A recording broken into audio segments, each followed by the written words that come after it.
అనలేదు ఓన్లీ పండుగ ఇప్పుడు వచ్చేసింది. హ్యాపీ దీపావళి.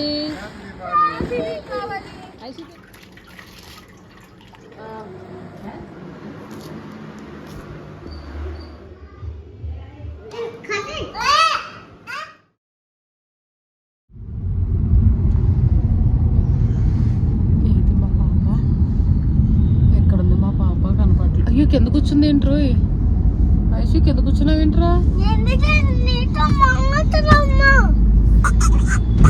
ఓకే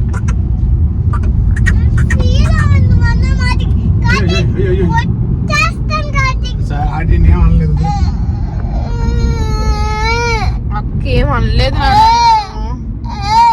అక్కేం అనలేదు. బేసికల్లీ వాళ్ళ అక్క అందని వాడు ఎంత బాధపడ్డాడు చూసారా, వాడికి ఎంత బాగా అర్థమైపోతుందో. వాళ్ళ అక్క గసురుకుందంట వీడి మీద, వీడికి బాధ వచ్చేస్తుంది.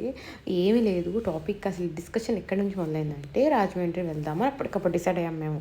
ఎందుకంటే దీపావళికి మా అత్తయ్య గారు మామయ్య గారు అక్కడ ఒక్కళ్ళు ఉంటున్నారు. అండ్ ఐషు కూడా హాలిడేస్ వచ్చినాయి మాట. 1 month ఇంచుమించుగా ఇద్దరిని, అంటే ఐషుని 1 month స్కూల్కే పంపలేదు నేను. ఎందుకంటే 1 after 1 ఇద్దరు సిక్ అవుతూ ఉన్నారు మాట. లాస్ట్ 3 monthsగా ఏదో ఒకటి, నేను సిక్ అయ్యాను, మమ్మీ సిక్ అవ్వడం, పిల్లలు సిక్ అవ్వడం, అలా ఒక్కొక్కరు టైర్డ్ అయిపోయి ఉన్నాము. అసలు 1 month ఐషుని స్కూల్కి కూడా పంపలేదు మాట. అందుకని అత్తయ్య గారు వాళ్ళ దగ్గరికి వెళ్ళడానికి అవ్వలేదు. ఎందుకంటే అత్తయ్య గారు కూడా భీమవరం అది వెళ్ళి రావడం అట్లా బిజీగా ఉన్నాము. ఇయర్ అంతా కూడా కొంచెం బాగా చెప్పాలంటే అసలు డిజాస్టర్ అన్నమాట. అనుకొని ఎక్స్పెక్ట్ చేయని చాలా మా లైఫ్లో జరిగినాయి.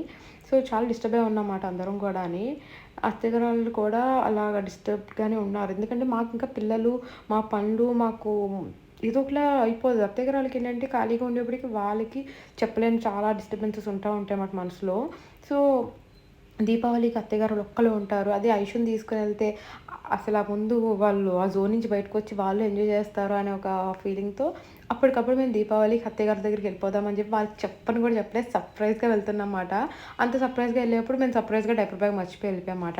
మా డైపర్స్ అంటే మా కార్తిక్ డైపర్ ప్యాకెట్ తీసుకెళ్ళడమే మర్చిపోయాము. ఐషు డైపర్స్ మానేసింది. ఎప్పుడైనా బయటకు వెళ్తున్నప్పుడు, ఫంక్షన్స్కి వెళ్తున్నప్పుడు ఒక్కోసారి వేసి పడేస్తాను అస్తమానం వాష్రూమ్ తిప్పలేక. సో ఇప్పుడైతే ఇంటికి వచ్చేసామాట. మధ్యలో డిమార్ట్లో ఆగి డైపర్స్ కొనుక్కొని వచ్చాము. లక్కీ డిమార్ట్ క్లోజ్ టైంకి వెళ్ళాము మేము లాస్ట్లో. లేకపోతే నైట్కి కూడా ఓన్లీ డైపర్ బ్యాగ్లో 2-3 పెట్టుకున్నాను అంతే నేను. సో ఇప్పుడైతే కార్తిక్ నేను బయట ఉన్నాము. వచ్చేసింది తెచ్చిపాప లోపలికి. మా మామయ్య గారు అయితే షాక్ అయిపోయారు, అసలు ఒక్కసారికి అంత గట్టిగా అరిచారు. So full surprise madam. మా అత్తయ్య గారు పాపం డల్గా ఉన్నారు అప్పుడు దాకా. అని ఐషు గారిని చూసిన వెంటనే ఫుల్ హ్యాపీస్ మాట. ఇంకా మాకు దీపావళి ముందే వచ్చేసింది అని అత్తయ్య గారు అయితే.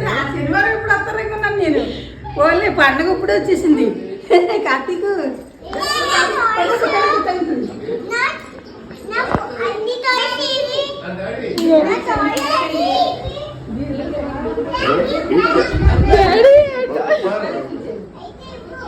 కార్తీక్ ఎక్కడికి? డాడీ వస్తున్నారు.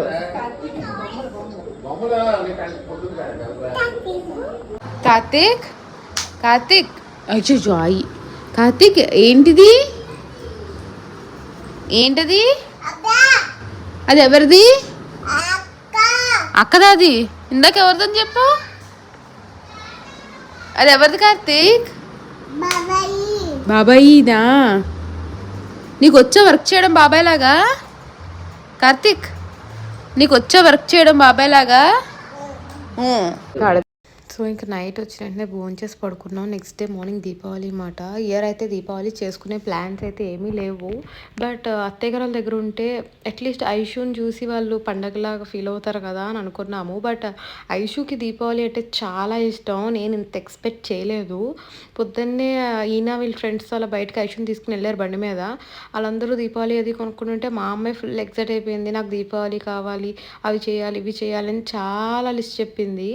ఇంకా సరే అని ఐషు కోసం అని చెప్పి దీపావళి అయితే చేయడం జరిగింది మాట. కొన్ని సిచ్యువేషన్స్ని మనం పిల్లలకి ఎక్స్ప్లెయిన్ చేయలేము, చెప్పినా అర్థం చేసుకునే వయసు కూడా కాదు. కార్తిక్ అయితే ఏమీ తెలియదు కాబట్టి మనం ఏదంటే అది. బట్ ఐషుకి అలా కాదు, తెలిసి తెలియని వయసు మాట. సగం అర్థం అవుతాయి, సగం అర్థం కావు. అందరూ దీపాలు పెడుతున్నారు, మనం ఎందుకు పెట్టము? అందరూ చేసుకుంటున్నారు, మనం ఎందుకు చేసుకోవట్లేదు? క్రాకర్స్ ఎందుకు కాల్చకూడదు? నన్ను అనుకుని క్రాకర్స్ కాల్చుకుంది కానీ ఐషు లోపల ఇక్కడ కూర్చుని అంటే లేదు నాకు అది కావాలి ఇది కావాలి అని. అన్నీ కూడా లాస్ట్ ఇయర్ క్రాకర్స్ అలాగే ఉన్నాయన్నమాట. ఇంకా ఒక ఫుల్ బ్యాగ్ నిండా కాకినాడలో ఉన్నాయి. అవి ఇంకా అసలు టచ్చే చేయలేదు. ఈ లోపల ఇక్కడ రాజమండ్రిలో అవన్నీ తీశారు బయటికి. అవి అయితే అసలు ఎండ పెట్టలేదు కూడా ఎండలో. సో సగం వరకు పేలలేదు మా సామానం అయితే. ఎందుకంటే ఎండలో అట్లీస్ట్ ఒక 2-3 డేస్ నుంచి పెడతారు మనం. బట్ మేమైతే ఏమీ పెట్టలేదు. ఈయన అప్పటికప్పుడు వీళ్ళ ఫ్రెండ్స్తో పాటు వెళ్ళినప్పుడు షార్ట్స్ మాత్రం గొంతు ఇచ్చారు ఐషు కోసం. ఐషుకి షార్ట్స్ చాలా ఇష్టం అన్నమాట. ఎప్పుడు కూడా మా ఇంట్లో షార్ట్స్ ఒక 5-6 ఉంటాయి. ఎప్పటికప్పుడు తెచ్చి కాల్చుతానే ఉంటారు షార్ట్స్. నార్మల్ దీపావళి కాకపోయినా కూడా అని ఐషుకి ఇష్టమని మేడ మీద పెట్టుకుని ఒకసారి కాల్చుకుంటాం ఖాళీ కూర్చున్నప్పుడు కూడా మేము. సో షార్ట్స్ అయితే ఎప్పుడు ఉంటాయి కాబట్టి అవి కాకుండా ఎక్కువ పిల్లల కోసమే చిన్నవి తీసుకున్నారు ఈయన. నేనైతే దీపావళికి ఎగ్నెస్ట్ అసలు నాకు భయం కాబట్టి నేను అసలు వెళ్ళను. దానికేమో ఎక్కువ ఫ్రెండ్లీ అని చెప్పి యానిమల్స్ అని నేను చాలా చెప్తా ఉంటాను. నేను ఇలాంటివని మా ఆయన ఫీలింగ్ కాబట్టి నేను ఎప్పుడు దీపావళి సెలబ్రేట్ చేసుకోను. సో నాకైతే అసలు దీపావళి అనేది పెద్ద బోరింగ్ అనిపిస్తుంది. క్రాకర్స్ స్మోక్ నాకు ఫస్ట్ డస్ట్ ఎలర్జీ పడదు. క్రాకర్స్ ప్రతి ఇయర్ ఏదో ఒకటి కాల్చుకుంటాను. లాస్ట్ ఇయర్ వ్లాగ్ చూస్తే కనుక రాజమండ్రిలోనే దీపావళి చేసుకున్నాము. ఆ వ్లాగ్ కూడా కింద డిస్క్రిప్షన్లో ఇస్తాను. ఆ వ్లాగ్లో చాలా స్పెషల్ మెమరీస్ కూడా ఉన్నాయి. దెబ్బ కూడా ఉంది, కంట్లో స్పార్క్లో ఒకటి పడింది అన్నమాట. నెక్స్ట్ డే వెంటనే హాస్పిటల్కి వెళ్ళడము, దానికి ఆయింట్మెంట్ ఇవ్వడం, కంట్లోపల ఆయింట్మెంట్ పెట్టుకోవాలి. అబ్బా చాలా అయింది మాట అప్పుడు నాకు. సో ప్రతి దీపావళికి ఏదో ఒకటి కాల్చుకుంటాను నేను ఎంత జాగ్రత్తగా ఉన్నా. ఈ దీపావళికి అయితే అసలు నేను ఒక్క చిచ్చుబుడ్డి కూడా నేను వెలిగించలేదు మాట అస్సలు. ఒక ఈయన ఐషు మాత్రమే సెలబ్రేట్ చేసుకున్నారు. మిగతా వాళ్ళందరూ మెట్ల దగ్గర కూర్చొని పిల్లల్ని కొంచెం చీరప్ చేస్తూ ఆడిచ్చాం అంతే తప్ప ఈసారి నేను కాకరపోత కూడా కాల్చుకోలేదు నేను కానీ మా అత్తయ్య గారు కానీ ఎవరమని. ఐషు అవి మొత్తం దీపావళి అంతా అసలు ఐషు కోసమే దీపావళి. అదైతే ఫుల్ ఎక్సైటెడ్ మాట. నేను అసలు ఒక్క చోట మాత్రం షాక్ అయ్యాను. ఎక్కడ అనుకుంటున్నారు? ఐషుకి సౌండ్స్ అంటే కొంచెం నాలా భయము. బట్ అయినా కూడా డాడీ పెద్ద బాబులు పేరు డాడీ అని అడుగుతుంది. అసలు చూసారు ఎంత ఎక్సైట్ అవుతుందో. చిన్నది చూట్లే ఎగురుతుంది మొత్తం. ఆ వీధిలో ఆ పక్కన చిల్లాంటికి అందరినీ పిలిచి హ్యాపీ దీపావళి చెప్పేసింది. బాంబులు కాల్చేయండి అని చెప్తుంది. అసలు అమ్మో ఇంత వాళ్ళ నాన్నకి దీపావళి అంటే ఎంత ఇష్టమో దానికి అంత సేమ్ ఇటో మాట ఐషు అయితే. ఇంకో వెనక్కి నువ్వు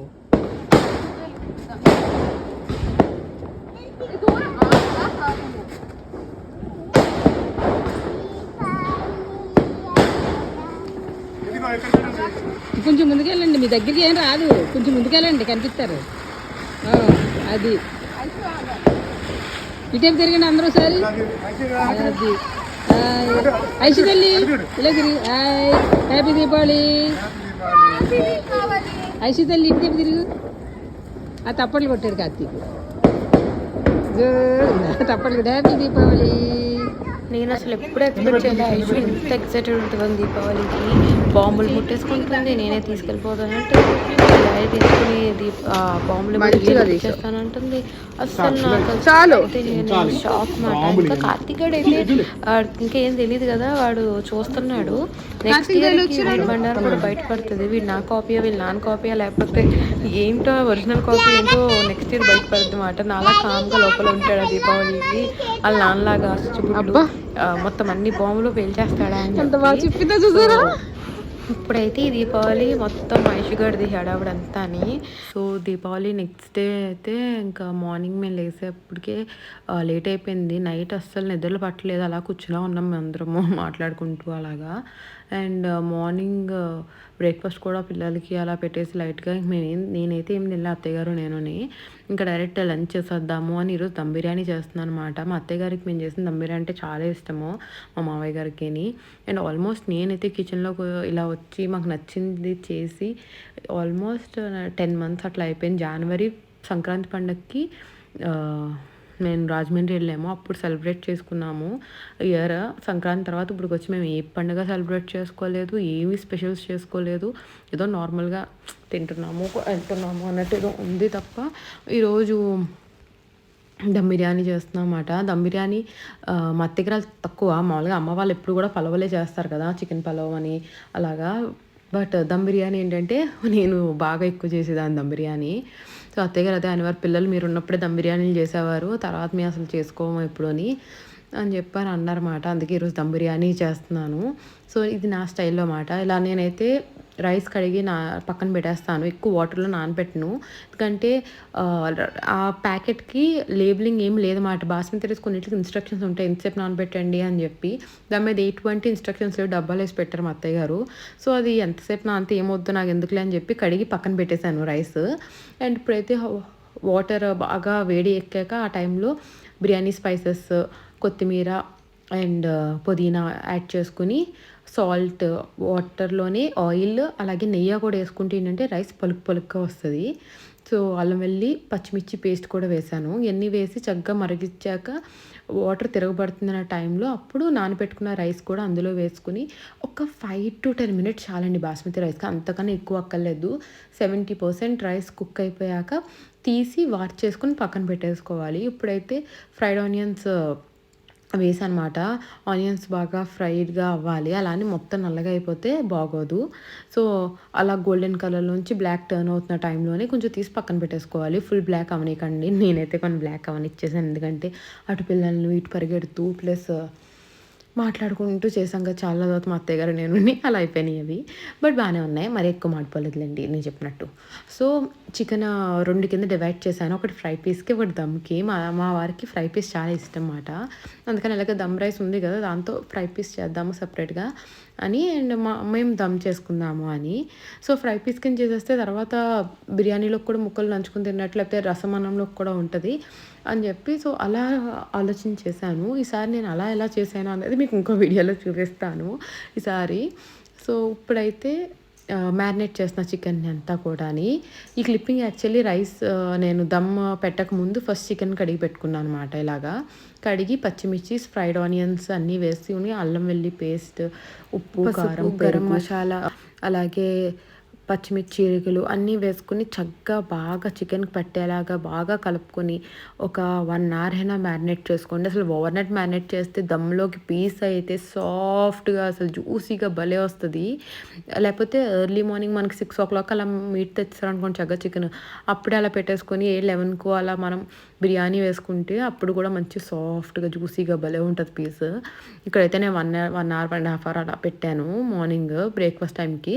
ఇప్పుడు కొంచెం ఫాస్ట్‌గానే చేసేస్తున్నాం అన్నమాట. సో, దమ్ రైస్ చల్లారి పెట్టేసుకున్నాక తర్వాత కింద కుక్కర్‌లో ఫస్ట్ లేయర్ కిందంతా కూడా ఒక లేయర్ రైస్ ఏసి దాని పైనంతా ఈ చికెన్ దమ్ అంతా పెట్టి మళ్ళీ రైస్ అలా లేయర్స్ కింద వేసుకున్నాను. కింద ఫస్ట్ వేసిన లేయర్ మాత్రం బేస్ నేను రైసే వేసుకుంటాను ఎప్పుడూని.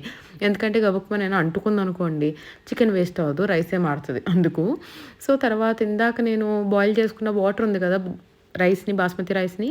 సో, ఆ వాటర్ స్టాక్ కూడా ఉంచి దాన్ని ఇలాగా స్ప్రింకిల్ చేస్తున్నానమాట.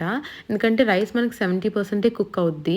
ఇందులో వాటర్ ఏమి ఉండదు. మూత పెట్టాక ఆవిరితోనే కుక్ అవుతది. లైట్‌గా ఆవిరికి పట్టే లోపల కిందేమి అంటుకోకుండా ఎడ్జెస్ చుట్టూ అంటుకోకుండా అలా వాటర్ చుట్టూ ఎడ్జెస్‌లోని కిందకి వెళ్ళేలాగా లైట్‌గా వాటర్ వేసుకొని ఇప్పుడు నేను స్టవ్ మీద పెడతాను. స్టవ్ మీద పెట్టే ముందు ఒక చిన్న చిట్కా మాట. డైరెక్ట్‌గా పొయ్యి మీద పెట్టే బదులు ఇలా అట్ల రేకు పాతయి ఏమైనా ఉంటాయి కదండీ మన దగ్గర.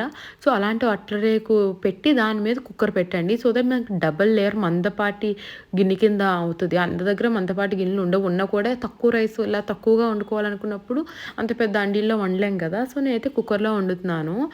సో, ఇలా పెట్టేసుకుంటే చక్కగా మనకి మందం ఎక్కువ ఉండడం వల్ల కింద అడుగైతే అస్సలు అంటుకోదు. సో, రైస్ మాడిపోద్దేమో, కింద అడుగు అంటుకుపోద్దేమో అని అసలు టెన్షన్ పడక్కర్లేదు.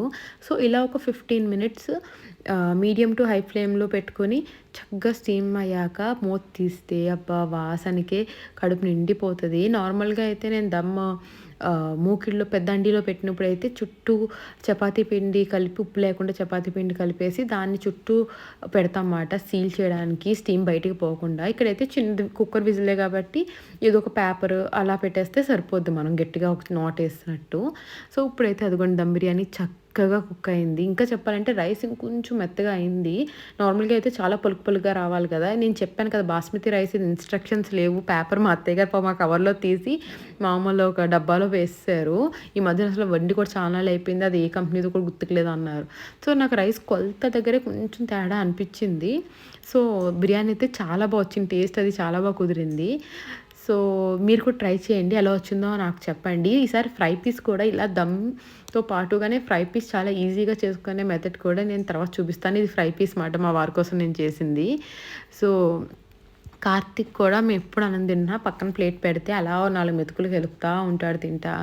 సో వాడంతటి వాడు తినాలని చాలా ఇంట్రెస్ట్. ఐషుకి ఎంత ట్రై చేసేదాన్నో తనకు అది తినాలి అని చెప్పి, బట్ ఐషు అస్సలు ఉండేది కాదు. ప్లస్ ఫస్ట్ చైల్డ్ కదా, అది 4 ముద్దలు సరిగ్గా తినకపోతే 5వ ముద్దకి మా అమ్మ మా అత్తయ్య గారు ఎవరో ఒకరు లాగేసుకుని ఎత్తుకుని తినిపించేసేవారు.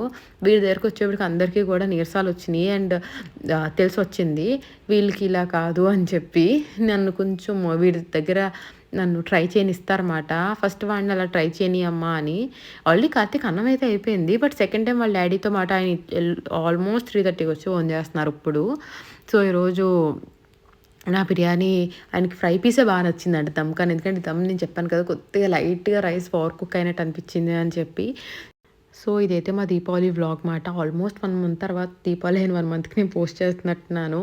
సో మొత్తానికి మీకు కనుక వినొస్తే లైక్ చేయండి. అండ్ దీని కంటిన్యూషన్ వీడియో అంటే మేము కాకినాడ స్టార్ట్ అయిపోయాము, ఆ రోజు జరిగిన కొన్ని అద్భుతాలను మీరు మిస్ అవ్వకుండా చూడాలంటే ఛానల్ సబ్స్క్రైబ్ చేసుకోండి. మళ్ళీ ఇంకో వీడియో కలుద్దాం. Until then bye bye.